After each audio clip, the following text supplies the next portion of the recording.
Bonjour à tous et bienvenue dans ce nouveau tutoriel. Nous verrons ensemble comment migrer un site WordPress avec WP Vivid. Donc WP Vivid, c'est une extension qui vous permet de faire de la sauvegarde mais aussi de la migration de site ainsi que d'autres opérations selon que vous preniez la version premium ou gratuite. Vous allez pouvoir par exemple faire des sites de staging, c'est-à-dire des environnements plus ou moins de développement ou des environnements un peu parallèles à votre site, ou même faire d'autres opérations comme de l'optimisation d'image aussi. Enfin, il y a tout un tas d'options qui sont proposées par ce plugin. Voilà, donc j'ai déjà eu l'occasion de faire d'autres tutos sur d'autres outils de migration, mais depuis quelques temps, c'est celui-ci que j'utilise. Et donc, je vais vous montrer un petit peu comment ça fonctionne. Alors, on bascule sur mon écran. Et donc aujourd'hui, comme souvent, je prends un cas pratique, un cas client. Donc c'est Maria qui souhaite migrer son site d'une adresse vers une autre adresse. Donc actuellement, son site est sur... donc je vous montre son site. Actuellement, son site, c'est emmacartomancie.fr. Vous voyez ici, en barre d'adresse. Je suis connecté à son site. On le voit avec la barre d'outils noir en haut. Donc là, Maria, elle propose des prestations de voyance. Et il se trouve que son nom de domaine doit être modifié. Donc on va d'abord acheter un autre domaine. Donc c'est ce que je viens de faire juste avant de lancer le tutoriel. Je suis parti chez OdeSwitch, j'ai été ici, sur l'espace client, et j'ai commandé un nom de domaine. Voilà. Ce nom de domaine, maintenant qu'il a été commandé, eh bien, il est disponible dans mon environnement, donc sur mon hébergeur OdeSwitch. Alors, je vais relier ce nom de domaine à mon hébergement. Ici, je vais faire ça en passant par la gestion des domaines ici. Je vais là-dedans, dans les domaines configurés, et je vais indiquer que ce nouveau nom de domaine est bien relié à cet hébergement que j'ai chez OdeSwitch. Alors, le nom de domaine, ici, en l'occurrence, c'est celui-ci. Voilà,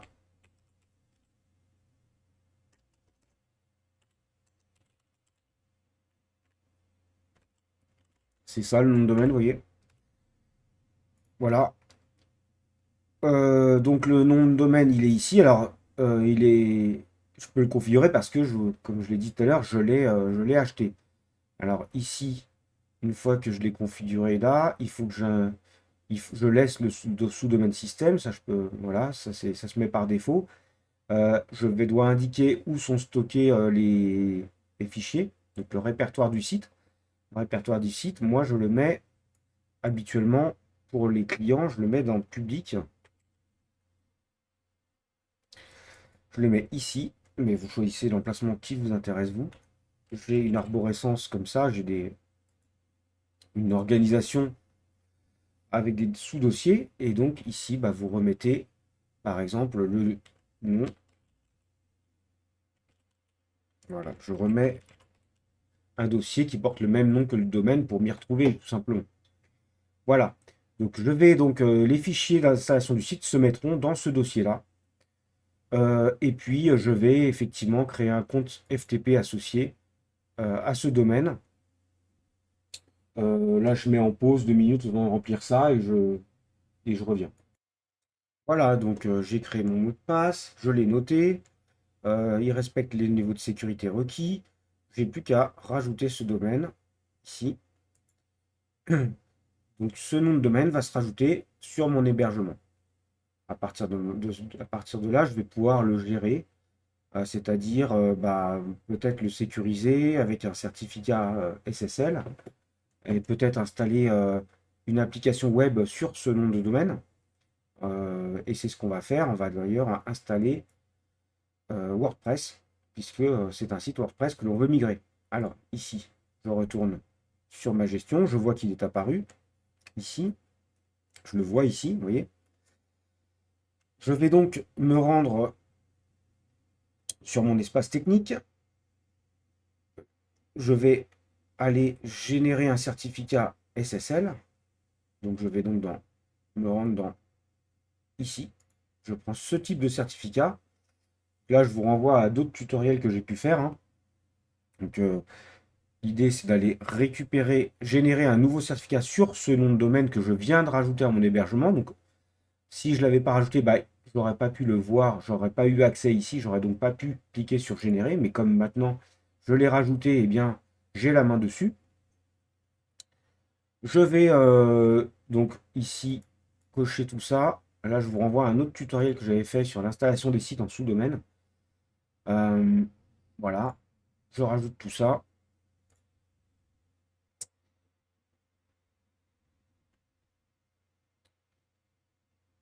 Ici, vous voyez, c'est préconisé. C'est pour ça que je l'ai fait. Validation DNS, parce que je veux un certificat wildcard. Donc ici, inclure le wildcard. Je vous laisse lire de quoi il s'agit avec les reports ici, les petites notes. Ça, je vous l'explique dans un autre tuto, donc j'y reviens pas.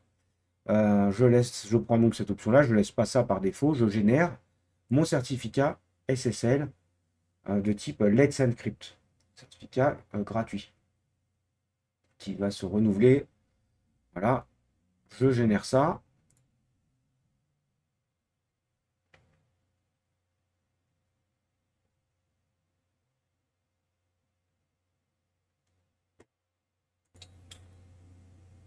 Voilà, donc mon certificat Let's Encrypt SSL est installé sur le nom de domaine aviangevoyante.fr. Donc du coup, eh bien, je vais pouvoir obtenir ici le cadenas en haut avec le HTTPS qui est requis maintenant. Maintenant, l'étape suivante, ça va être de se rendre sur le site source, c'est-à-dire le site actuel, donc qui est sur le nom de domaine suivant. Et nous allons aller dans le tableau de bord. Il faut rajouter une extension de migration. Donc, on a dit qu'on prenait celle-ci, le plugin de sauvegarde tout en un WP Vivid. Je vais donc sur le site actuel, donc qui est déjà installé, mais que j'aimerais déplacer sur le nouveau nom de domaine, donc migrer. Je vais rajouter ici une extension, donc je l'ai déjà fait, donc je ne le refais pas. WP Vivid Backup Plugin. Moi, j'ai rajouté WP Plugin Pro. Dans certains cas, c'est pas nécessaire, mais bon, moi je l'ai fait. Donc ici, j'ai installé les deux. Du coup, je vais dans mon ici, je vais dans mon tableau de bord, je vais exporter le site ici. Donc là, je vous montre quand même le tableau de bord. Le tableau de bord, bah, il y a beaucoup de choses parce que j'ai installé la version pro, donc il y a beaucoup de choses comme des outils que je pourrais rajouter. Là, vous voyez, il faut que je pourrais les rajouter encore, des outils d'optimisation d'image, des façons, voilà, des options avancées, on va dire, euh, du rollback, de la planification de sauvegarde, etc. parce que j'ai la version pro. Mais vous pouvez aussi avec la version gratuite, vous pouvez faire aussi de la migration. Donc là, je vais utiliser exportation de site. Je vais l'exporter vers un nouveau site. Pour ça, il va falloir déjà procéder à une sauvegarde. C'est logique. Donc là, je choisis d'exporter vers un autre, un localhost, c'est-à-dire un serveur distant. Je peux commenter ma sauvegarde. Bon, bah voilà, c'est bon, je la garde, je la laisse comme ça. Moi, ça me convient. Ça reprend le nom de domaine. Cette sauvegarde va se mettre ici sur le serveur. Moi, ça me convient très bien. Je vais cliquer sur exporter. Donc là, ça y est, la sauvegarde commence. Donc moi, j'ai coché WordPress plus base de données. Bah, c'est ce qu'il faut faire, hein. Vous avez besoin des deux, hein, des fichiers plus de la base. Dans certains cas, il se peut qu'on ait des migrations avec des options différentes. On peut très bien, voilà, avec le plugin, la version pro, il est possible de faire des pseudo-migrations, c'est-à-dire que vous allez juste modifier l'URL du site, mais en fait l'installation reste sur l'ancien domaine. Donc en fait, vous mettez, voilà, c'est juste que dans la base de données, toutes les URL sont modifiées, et donc on a l'impression que la migration a été faite, mais en fait non, l'installation est toujours sur l'ancien domaine. Euh, donc voilà, mais c'est nous ce qu'on veut, c'est réellement déplacer les fichiers d'un endroit à un autre euh, et puis récupérer tout le contenu, bien sûr. Alors bah là, j'attends un petit peu donc que la sauvegarde soit complète. En attendant, je vais sur mon espace ici, mon espace technique. Je retourne donc dans mon espace technique, on a dit. Je vais installer un WordPress nu. Donc ici, je vais lancer le script via l'outil Softaculos que j'avais présenté dans un autre tutoriel. Donc je vous renvoie à un autre tuto dans lequel je montre comment installer WordPress avec Softaculos justement. Je vais donc ici, vous voyez, j'ai plein d'installations. Je vais faire ici installer maintenant. Allez, c'est parti. Je remplis rien, je m'en fiche. Je vais me contenter de copier-coller ici les identifiants. Même pas, je vais juste faire une capture d'écran. Voilà. Tac. Je récupère ça. Qu'est-ce que je vais faire? Donc on a dit ça, je le laisse. J'installe ça où il faut, c'est-à-dire sur le nouveau nom de domaine que je viens de rajouter. Voilà, ça y est, c'est bon. Le dossier, je le laisse comme ça. On aura une installation qui va être ici, d'un nouveau WordPress. Voilà. Ça quand même. C'est parti. On va faire une installation rapide. Quick install. Pendant ce temps-là, ma sauvegarde, c'est terminé de l'autre côté. Je le vois, donc je retourne ici. Je constate que Congratulations, exporting site succeeded. Désolé pour l'accent. J'ai donc mes backups qui sont là, en deux parties. Parce que c'était un peu lourd, donc du coup, il a fait en deux parties. Il faut donc tout télécharger. Qu'est-ce qu'on va faire? Hmm, On a dit qu'il fallait exporter vers un site cible. Donc je vais ici. Voilà. Je vais rajouter une clé ici. Et c'est grâce à cette clé que les deux environnements vont pouvoir être reliés entre eux et que les fichiers seront transférés directement de site à site. Donc grâce à cette option d'exportation, je gagne du temps parce que je n'ai pas besoin de télécharger dans mon ordinateur les sauvegardes du site et la base de données. En fait, tout va se passer de site à site grâce à une clé qui va être générée automatiquement via le site cible que je n'ai pas fini d'installer. Donc pour l'instant, je n'ai pas cette clé. Mais comme mon script d'installation ici a dû se terminer, donc du coup côté Softaculos c'est terminé, donc j'ai bien mon logiciel qui est installé, je vais pouvoir me connecter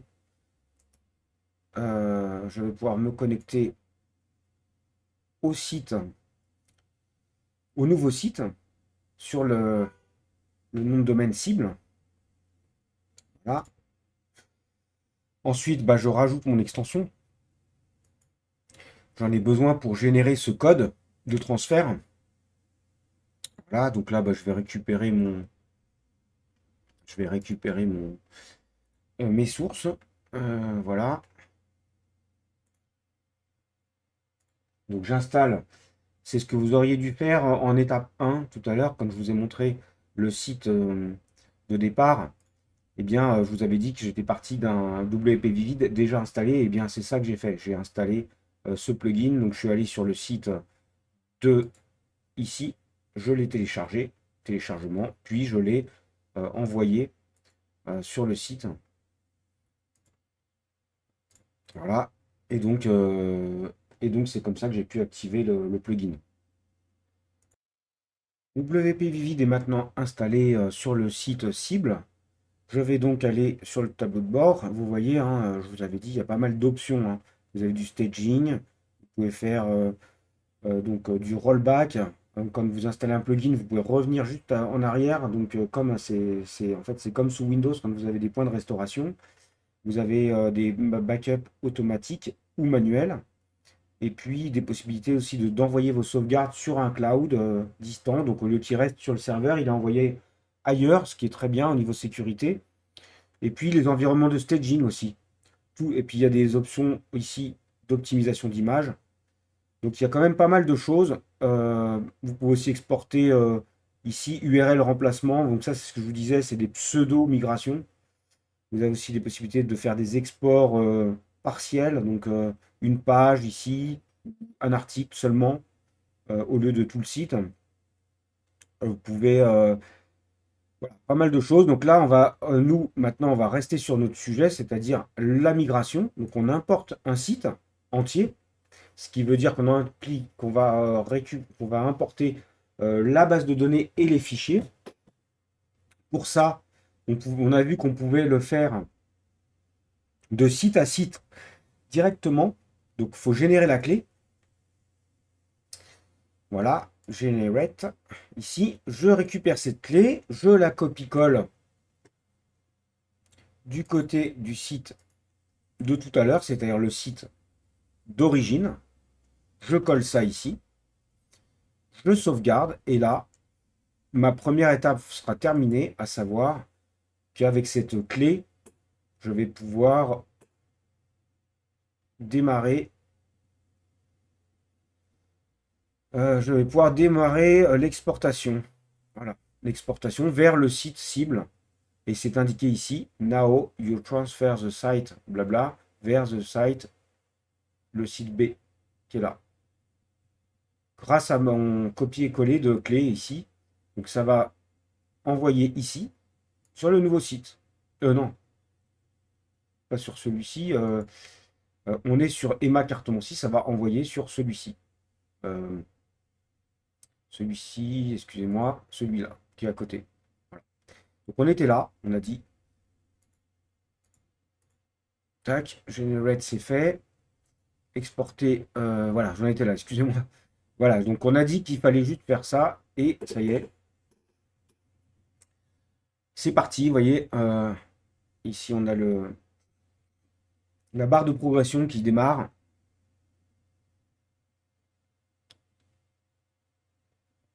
Après, bah, selon la taille de votre site, ça va être plus ou moins rapide. Après, ça va dépendre aussi des performances des serveurs distants euh, et aussi de votre connexion. Donc, on attend la fin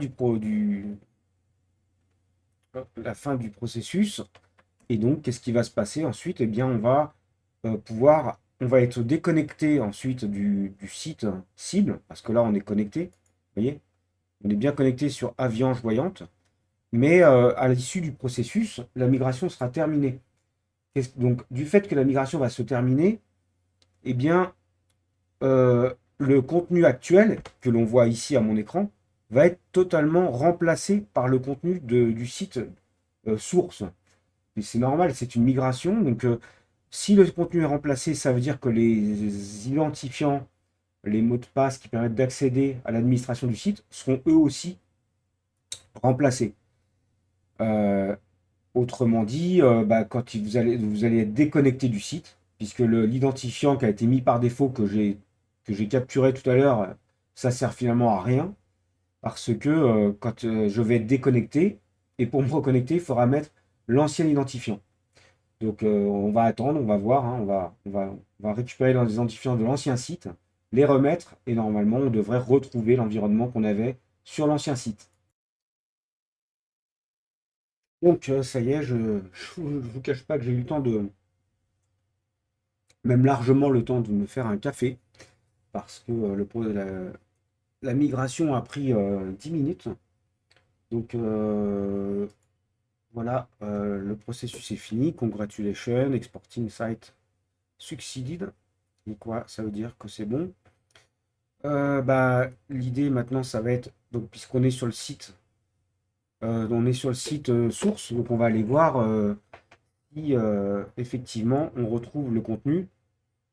Donc on était sur Emma Cortemancy et nous, ce qu'on veut, c'est aller sur le nouveau site ici, actualiser, de façon à voir si on a bien récupéré, si on a bien récupéré le nouveau site.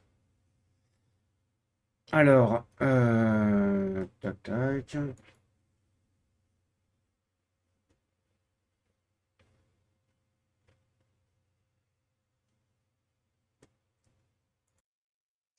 Voilà, donc oui, l'export, oui, la migration est terminée dans la mesure où effectivement les fichiers ont bien été envoyés vers le site de destination, le site cible.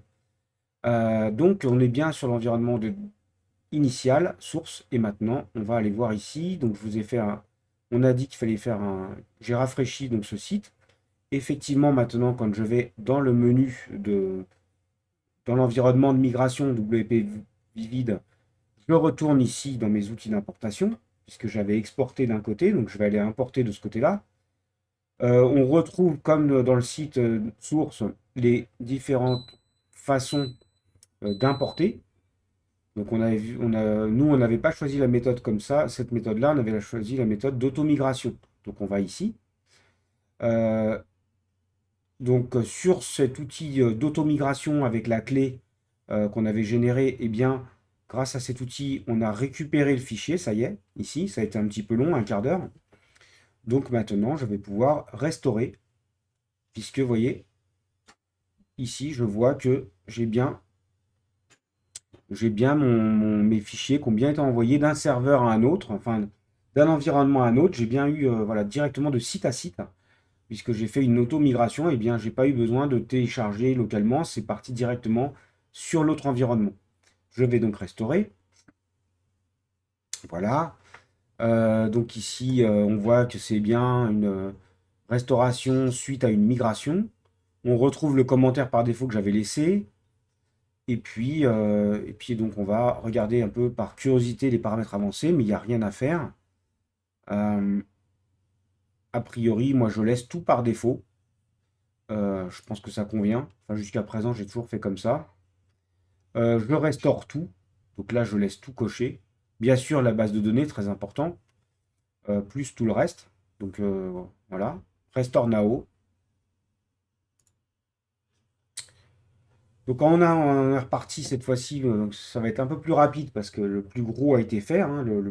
Le plus long, c'était d'envoyer les fichiers d'un environnement à l'autre, donc par le transfert de fichiers de serveur à serveur.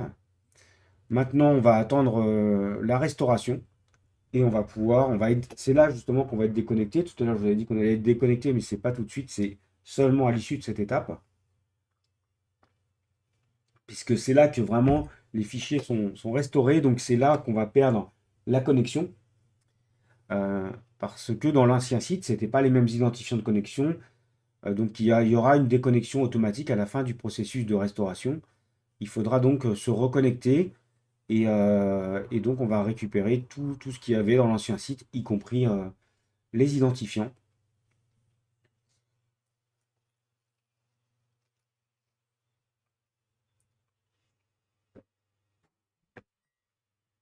Voilà, donc sachez qu'il y a, voilà, il y a plusieurs façons donc, de faire l'immigration. On a vu qu'il y avait trois façons de faire. On le retrouve ici hein, sur l'ancien environnement. On avait soit l'exportation euh, des fichiers vers le serveur local, ce qui veut dire qu'en fait ça exporte là où on est. Et ensuite, il faut télécharger et réimporter de l'autre côté, donc c'est manuel. C'est la façon de faire la plus fiable et c'est celle que je recommande quand ce sont des sites un peu compliqués avec énormément de plugins. Pour limiter le risque, c'est la méthode la plus fiable. Après, vous pouvez le faire vers un remote storage, c'est-à-dire que vous exportez vers un environnement de sauvegarde qui sera un environnement tiers. Dans ce cas-là, il faudra se connecter à cet environnement de sauvegarde une fois sur l'environnement cible et récupérer à partir de là. Et la troisième solution, c'est celle qu'on vient de faire. Donc c'est de site à site. Voilà. Donc là, normalement, la restauration est terminée. Côté cible, Aviange Voyante, ici, on va pouvoir aller voir le site. Alors, on va tout de suite voir si ça a fonctionné. Euh, ici, bah, il n'y avait rien sur le site. C'était un site nu, comme vous l'avez vu hein, dans le tuto. et tout le contenu a bien été migré. Donc, il y a des tests à faire, évidemment. Faites cliquer un petit peu partout, voyez si tout fonctionne. Oui, ça fonctionne. Faites des clics sur les boutons, changez de page, naviguez sur le site, vraiment un test. Faites un test pour voir s'il n'y a pas eu de problème. Mais a priori, tout est bon. Donc voilà, il n'y a plus qu'à se reconnecter en tant qu'administrateur du site et on retrouve l'environnement. On va retrouver l'environnement tel qu'il était avant la migration, donc avec les identifiants déjà existants. Donc là, moi, je vais remettre mes identifiants. Euh, voilà, c'était ça avant la migration. On avait ça. Donc là, je devrais retrouver. Alors évidemment, il y a des. Vous voyez, là, je me reconnecte. Il y a quand même besoin aussi de vérifier euh, certaines choses parce que si vous faites une migration, euh, excusez-moi, voilà. Là, je suis connecté sur le site.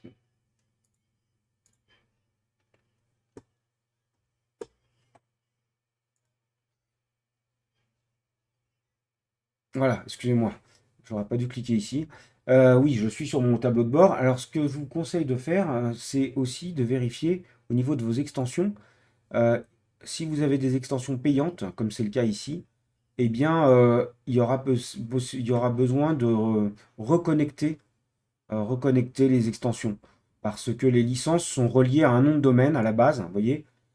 Et si vous faites une migration, bah, le nom de domaine forcément va changer et il va falloir reconnecter, par exemple, Elementor Pro.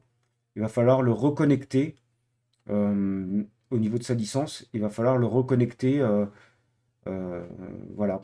Il va falloir, vous voyez, j'ai ils appellent ça une inadéquation entre le nom de domaine qui avait été enregistré pour cette licence-là et le nom de domaine le nom de domaine qui voit maintenant. Ça veut dire qu'il va falloir reconnecter la licence Elementor Pro, par exemple, mais aussi pour d'autres d'autres plugins. Il va falloir reconnecter la licence à votre espace client chez Elementor de façon à ce que la licence soit bien affectée à ce nom de domaine-là. Voilà. Donc vérifiez bien tout ça, voilà, refaites un tour d'horizon, testez tous les boutons, et puis normalement, généralement, tout se passe bien et la migration est terminée. Vous vous retrouvez donc maintenant avec un environnement, l'environnement initial qui existe toujours, et puis que vous pouvez garder en tant qu'environnement un petit peu de test, et puis votre environnement cible qui est en place, donc sur la nouvelle adresse. Voilà, donc si vous avez besoin de faire du ménage, vous retournez sur votre espace technique, et puis vous supprimez l'ancienne base de données, vous supprimez l'ancien environnement, et normalement tout sera OK. Voilà, j'espère que ce tuto vous sera utile. Je vous souhaite, comme d'habitude, bon courage pour tous vos projets. Et je termine en remerciant une nouvelle fois Maria, puisque c'est elle qui nous fournit ce cas pratique aujourd'hui. Merci à toi, Maria. Je te dédie ce tuto et je te dis à bientôt et bon courage pour ton projet à toi aussi. À bientôt. Au revoir.